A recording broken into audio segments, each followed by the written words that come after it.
those of you that know me or have been watching this channel for a while will know that I'm not a big fan of very spicy, hot kind of meals. But I do like spices and I do like flavorful meals. And today's recipe is no exception. Today on Jay's World Kitchen, I'm going to show you how to make a classic Cape Malay Chicken Curry. This incredible dish has all the wonderful flavors of the East, and it's just the right mix without being too spicy unless you want to make it spicy. For this recipe, you're going to need about 4 tablespoons of oil, and I'm just using olive oil, 1 medium onion finely chopped, 2 tablespoons of ginger finely chopped, or if you're like me, you're going to use crushed because it's the most easily and readily available.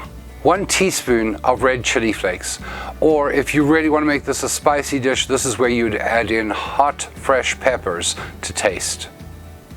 1.5 teaspoons of coriander seeds, 2 teaspoons of ground fennel, 1.5 teaspoons of ground cumin, a teaspoon of turmeric, a half teaspoon of black pepper coarsely ground, 15 whole cardamom pods, a half a teaspoon of cinnamon, 1 tablespoon of garam masala, 1 can of crushed tomatoes or diced tomatoes. I'm using my diced tomatoes, 1.5 pounds of bone-in, skin-on chicken pieces, 2 teaspoons of finely chopped garlic, 2 teaspoons of brown sugar, a tablespoon of lemon juice, and 2 to 3 teaspoons of salt. Now, the recipe sounds really complex because there's so many things on there, but really it's pretty straightforward. Now, I'm going to be using a mortar and pestle today, and we're just going to take our seeded spices, so coriander seeds and our cardamom pods, and we're just going to crush those down and break open those cardamom pods so that the seeds are exposed. Now, if you want to cheat, you can actually use pre-crushed. It's okay. And already you can just smell that wonderful smell. And what you're going to do is, once you sort of got the pods open, you are going to discard the shell of the pod, because what you really want is just the seed that's inside. And once you've got most of the pod out, you're just going to continue to crush all of that until it becomes quite fine.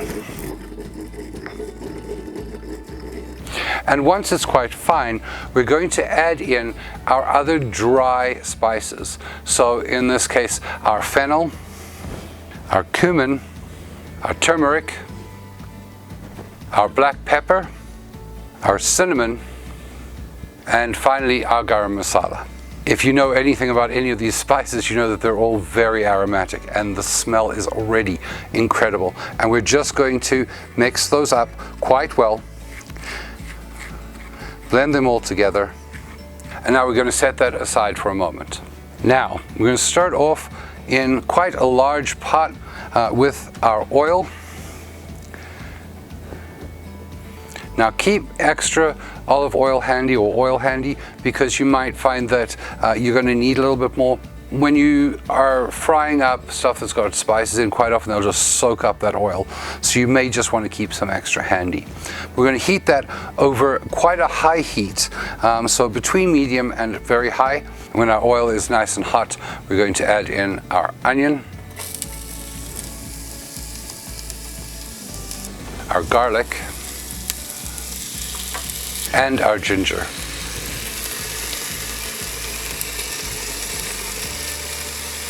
Just give those a good stir and just let them cook for a minute or two. And really, you just want to fry this until the onion starts to go translucent.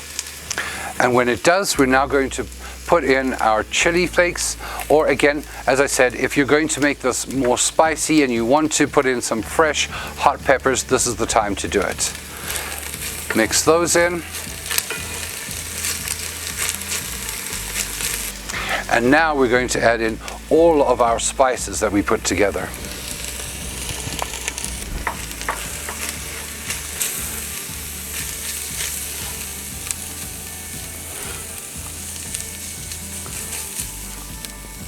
And remember, as I said, you're probably going to want to add in a little bit more oil at this point because those spices are going to soak up any oil that's in there.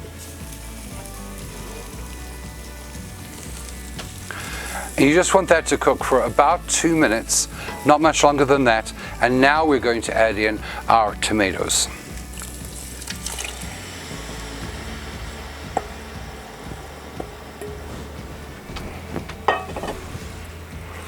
And I have to tell you, the smell is just incredible right now. And you're going to leave that just until everything starts to boil together. Now, once everything is nice and bubbling together like that, we're going to add in our chicken pieces.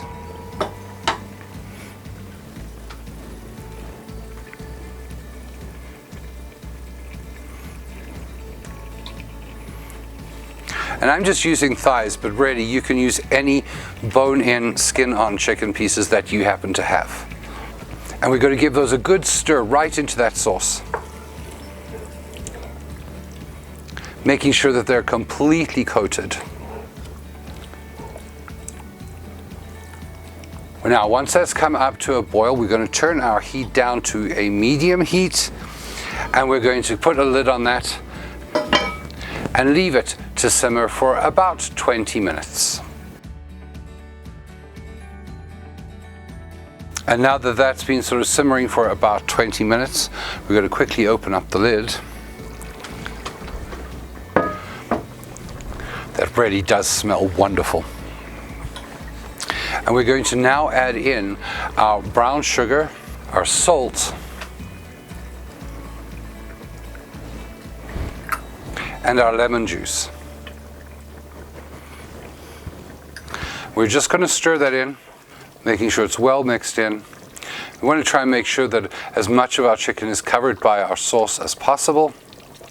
And now we're going to partially cover that with our lid, leaving it open just a crack, turning the heat down and allowing it to simmer for at least 15 minutes, if not longer. If you have the time, a little bit longer is always better with curries, and then we'll enjoy. And while that is simmering for the next 15 or so minutes, you can prepare your rice. Now, I'm just going to be making a regular basmati rice, but you can, if you'd like, try a yellow rice. And I'm going to leave that link down in the comment section below to my video where I made bobotie with yellow rice.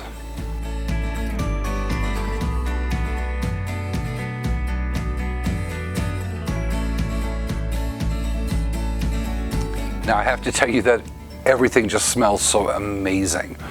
Start off with the spices, and that smell just grew more and more intense and more wonderful. And now that it's been sitting and simmering and just soaking in all of those spices, the smell is just incredible in the whole house. I'm so excited to try this.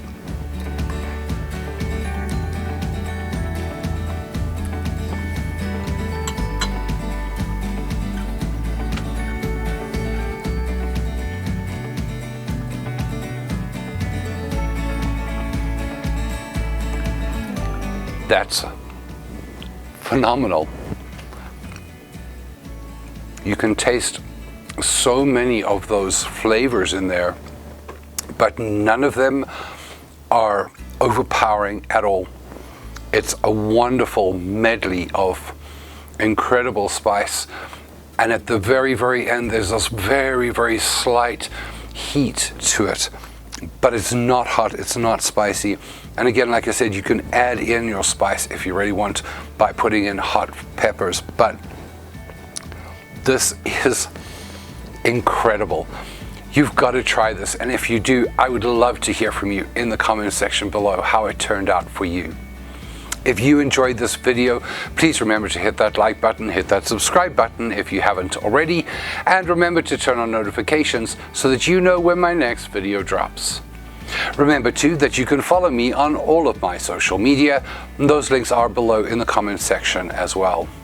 Now, if you would like to try this dish with a yellow rice, you can find that recipe by following my bobotie recipe right here.